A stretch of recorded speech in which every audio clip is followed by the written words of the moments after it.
कहते हैं राक्षस तो बहुत हुए, लेकिन एक ऐसा भी था जिसके एक दहाड़ से पृथ्वी कांप जाती थी। एक ऐसा असुर जिसने अहंकार में आकर खुद पृथ्वी को ही उठा लिया और ब्रह्मांड अंधकार में डूब गया।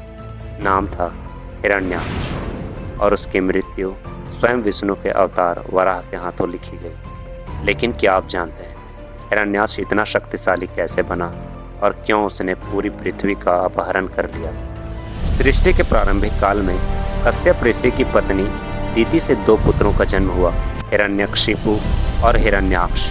उनके जन्म के साथ ही आकाश में काली बादल छा गए थे, दिशाएं कांप उठी थी। देवताओं ने समझ लिया था कि ये जन्म किसी बड़े विनाश का संकेत है। बड़ा भाई हिरण्यकशिपु तपस्या में लगा, जबकि छोटा भाई हिरण्याक्ष वह शक्ति और युद्ध के लिए पैदा हुआ था। हिरण्याक्ष ने ब्रह्मा जी को कठोर तपस्या से प्रसन्न किया।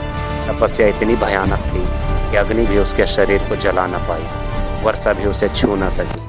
पुरस्कार में उसे अद्भुत वरदान मिला। वरदान था कोई भी देव, दानव, गंधर्व या नाग, कोई भी प्राणी उसे युद्ध में पराजित नहीं कर पाएगा। यहीं से हिरण्याक्ष ने अपना असली रूप दिखाना शुरू किया। वह अपनी गदा लेकर स्वर्गलोक पहुंचा। इंद्र सहित सभी देवता उसके सामने कांप उठे। उसने स्वर्गलोक में जाकर एक जोर की दहाड़ लगाई, देवताओं, आज से ये तीनों लोक मेरा है। देवता युद्ध में टिक ही नहीं पाए और स्वर्ग छोड़कर भाग गए।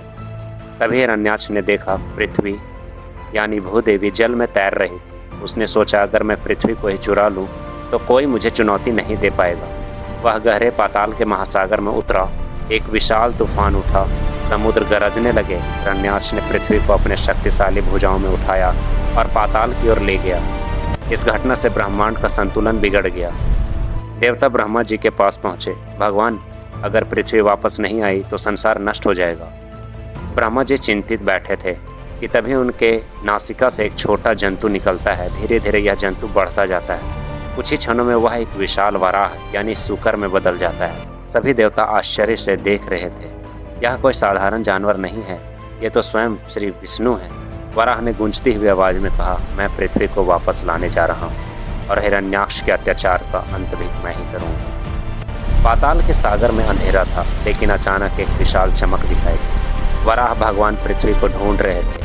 तभी हिरण्याक्ष की गर्जना सुनाई दी, कौन है जो मेरे क्षेत्र में घुस आया?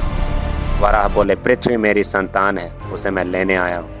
हिरण्याक्ष हंसता है, तो आओ देव, देखता हूँ तुम्हारी शक्ति कितनी है। और फिर शुरू हुआ देवता और दानव का एक भीषण युद्ध। गदा के टकराने से महासागर फटने लगता था। बिजली जैसे चमक अंधकार को चीर देती थी। समुद्र की लहरें पहाड़ों की तरह उठती थी। कहते हैं ये युद्ध हजारों वर्षों तक चला, लेकिन अंत में हिरण्याक्ष थकने लगा।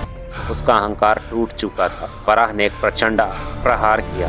हिरण्याक्ष धराशायी हो गया। उसकी आंखों में पहली बार डर था। मरते समय वह बोला, मेरी शक्ति, मेरे वरदान सब व्यर्थ हो गया। वराह अवतार ने पृथ्वी को अपनी दांतों पर उठाया और धीरे धीरे जल से बाहर लाए। देवता आसमान में स्तुति गाने लगे, जय वराह, जय विष्णु। पृथ्वी अपने स्थान पर पुनः स्थापित हुई। सृष्टि फिर से चल पड़ी और हिरण्याक्ष का आतंक एक कथा बनकर रही। इस कहानी से हमें यही सीख मिलती है दोस्तों, शक्ति तभी तक महान है जब तक उसमें विनम्रता हो। अहंकार सबसे शक्तिशाली को भी विनाश के रास्ते पर ले जाता है। तो अब आप बताइए, अगर हिरण्याक्ष को वराह अवतार ना रोकते तो आपके अनुसार पृथ्वी का क्या होता? अगर आपको ये कहानी पसंद आई हो तो इसे लाइक और चैनल को सब्सक्राइब जरूर कीजिएगा, ताकि अगली कथा आप तक सबसे पहले पहुँचे। जय श्री राम।